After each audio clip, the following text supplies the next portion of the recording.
So once again, I have planted my plants, my seeds, way too early. And I do this every year, and every year I remind myself, hey, you planted too early. But guess what? I did it. So these right here are some really nice tomato plants. I've already repotted.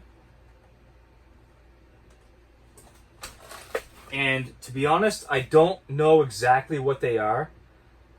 Let me get the seeds real quick and I'll show you. In December, I ordered a pretty large seed order from True Leaf Market, which I'm an affiliate for. Link in the description if you're interested. And because of that, they sent me, I think it was a special they would have in December, where they sent all kinds of heirloom seeds. So I've decided that my garden this year would be basically all heirloom from True Leaf Market, because they included all these packets of seeds for free.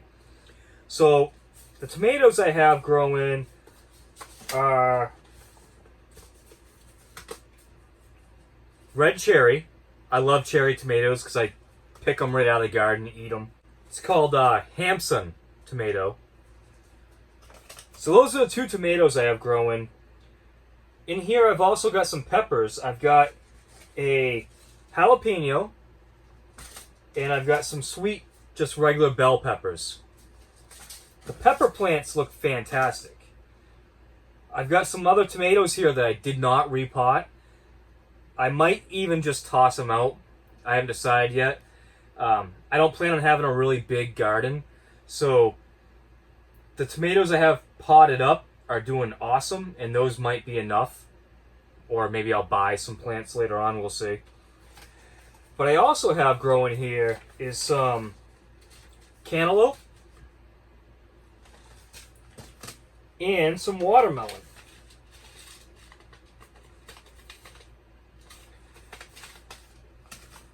Now this came with all kinds of other seeds too. Like, I wasn't expecting this when I got it. I was kind of surprised when I opened up my seed delivery and it had all these awesome seeds. Italian large leaf basil.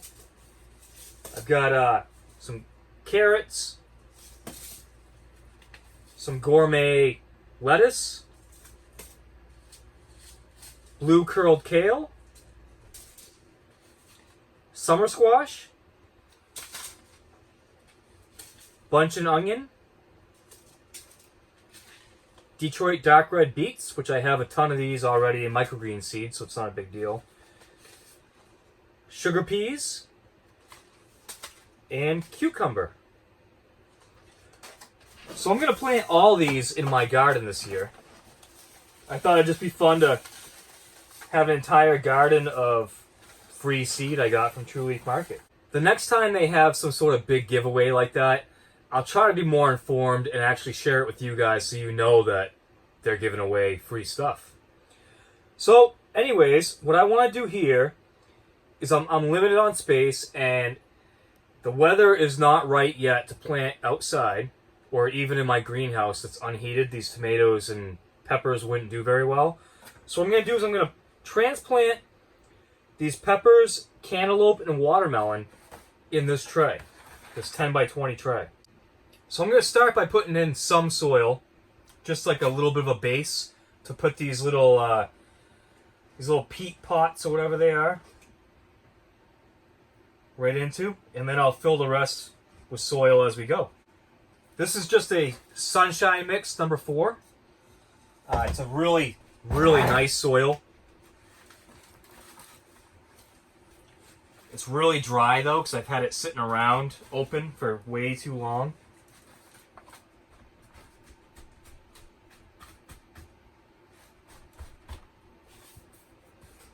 So I don't know which peppers are which, but they all are beautiful looking peppers. On second thought, I think I'd be better off filling the tray up mostly and making holes for all these individual little plants. So why don't I go ahead and do that. Before I start transplanting, I'm just going to go water the soil in because, like I said, it's really dry. And it'll be a lot easier to work with if I get it a little bit damp. One of the issues I'm running into with these tomatoes is that after I repotted them, they are taller And I only really have lights on my racks, which I use for microgreens, which is what I grow all year round. So they don't fit anymore. So I was thinking I could just put all these other smaller plants in one tray. They'll still fit on my rack underneath the microgreens lights and grow long enough to be transplanted outside. And then I could just kind of break them up into cubes, and take the whole plant and plant them either in the ground or in a hydroponic system, depending on what I want to do. So the soil is all nice and wet now. It's going to be a little bit easier to work with.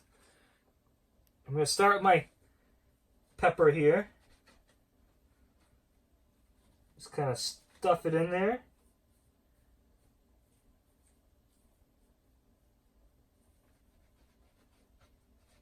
I think I can do probably 3 peppers per row.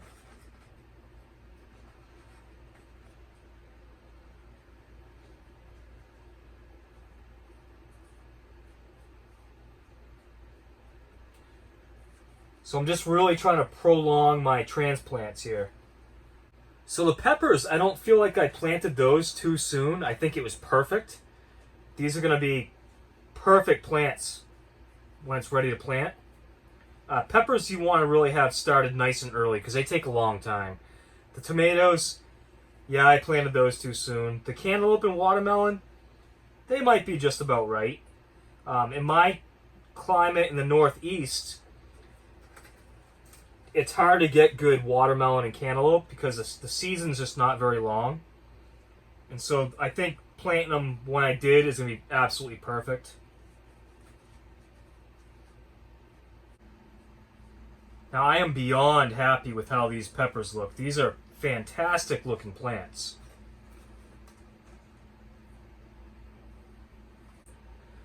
So a little change of plans. I have more peppers than I even realized I had. So what I'm going to do is I'm going to take some of these tomatoes and stick them in here and see how they do. And then I'll start a whole new tray for the cantaloupe and the watermelon.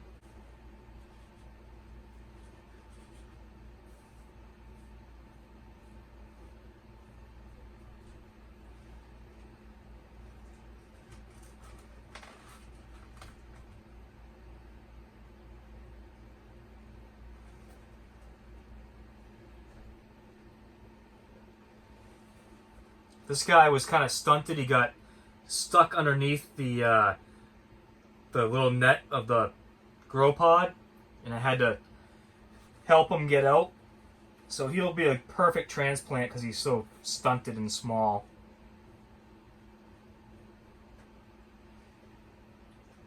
This one's kind of tall, but he looks like a healthy one.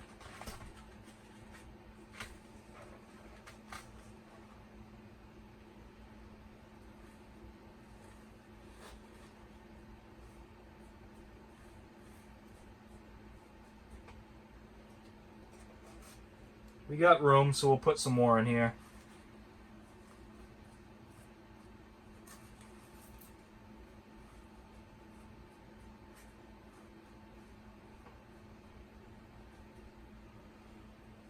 That's probably good. Let me go rinse my hands off. These should be able to last a little bit longer, at least until I can transplant them. I've got some Azomite, which is a organic nutrient. And I'm just going to sprinkle this on here a little bit. I got this from my my grow kit for the wheatgrass. So I figured, why not use it? Seems like it's good stuff. I haven't used this stuff a lot, so I don't really have a lot of experience with it, but I'm sure it doesn't hurt.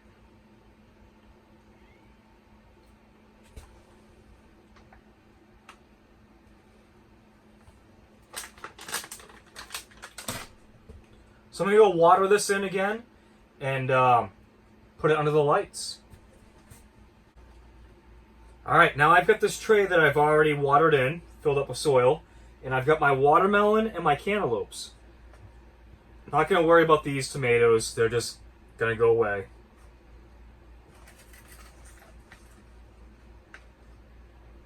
This guy didn't do so good, not going to bother with him.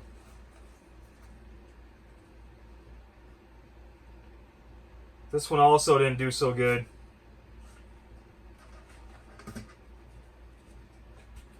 This is a good one.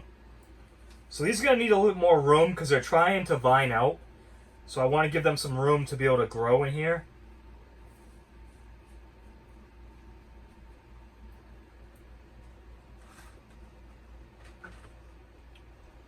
So watermelon.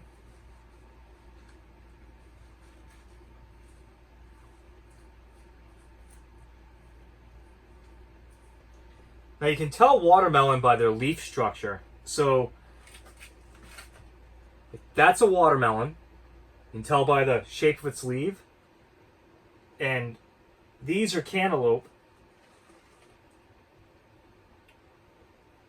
So you can see the difference. Watermelon, cantaloupe.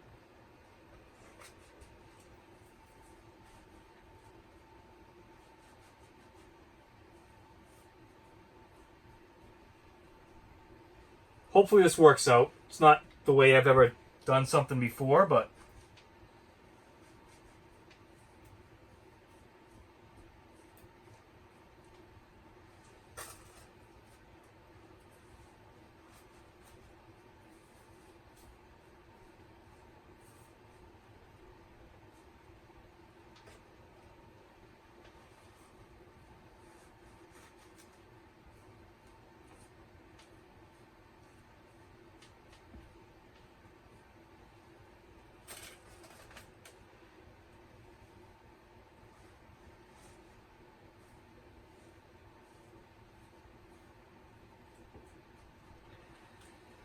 they're definitely growing way too good to let them get destroyed by not having room, not being able to transplant them yet. Be a shame to waste them. It's a shame I'm wasting the ones I'm wasting, but gotta do what you gotta do. It's kind of a little stunted one, but we'll plant them anyways.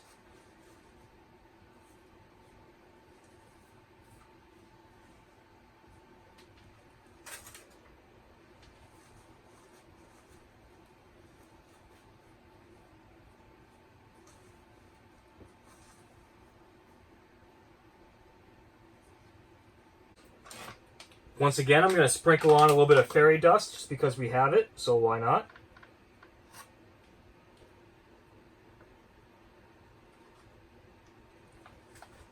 Someday I'll actually learn if this stuff's very helpful. I'm sure that it is because I've heard of other people saying that they love it and they put it in their gardens and stuff, but up until recently it's not something I've ever used, so I can't really tell you for sure, but I'm sure it's good stuff.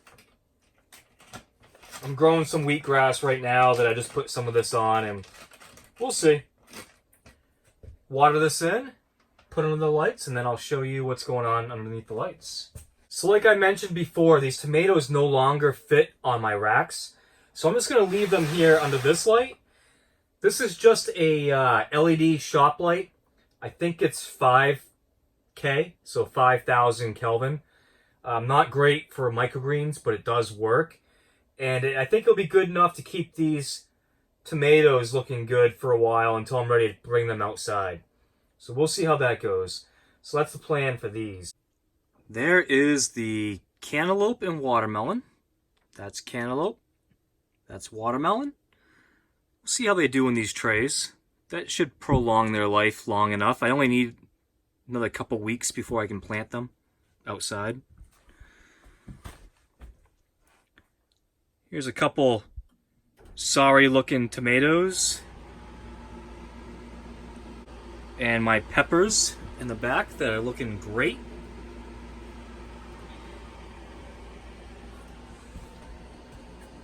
Figured while I was here I'd show you something else. So these are the red basil. And they're not red. These look just like purple basil. So I've been growing these for quite a while. They're a really slow grower. They're not really changing dramatically, but they look good. Some amaranth. Sometimes I'll get this where it's kind of almost a little bit of a bleaching look on them, but they still look good. These are like pretty old. I just keep letting them grow. And one thing I noticed on amaranth is that the edges, you'll get these plants that the true leaves will really kind of pop. But that happens all around the edge. Doesn't really happen in the middle. I wish it did, but it doesn't. And here we have my somewhat pathetic first grow of red vein sorrel. So it was successful in that I do have some, and it's growing, but I obviously didn't do a very good job because I don't have a lot of it. But I'm going to continue to grow it. I'm super tempted to cut one of these and try them because I've actually never had red vein sorrel microgreens. So I'm really curious what they taste like, but I'm resisting the urge and growing them further. So that's going to be it for today. I know it wasn't the most like educational video or whatever like I normally show, but it's been a long time since I've made any sort of update video. So I thought I'd just show you kind of a little bit of what I'm up to. I hope you enjoyed it. I've been extremely busy lately with building my course and all kinds of other stuff going on, so bear with me. Thanks for watching.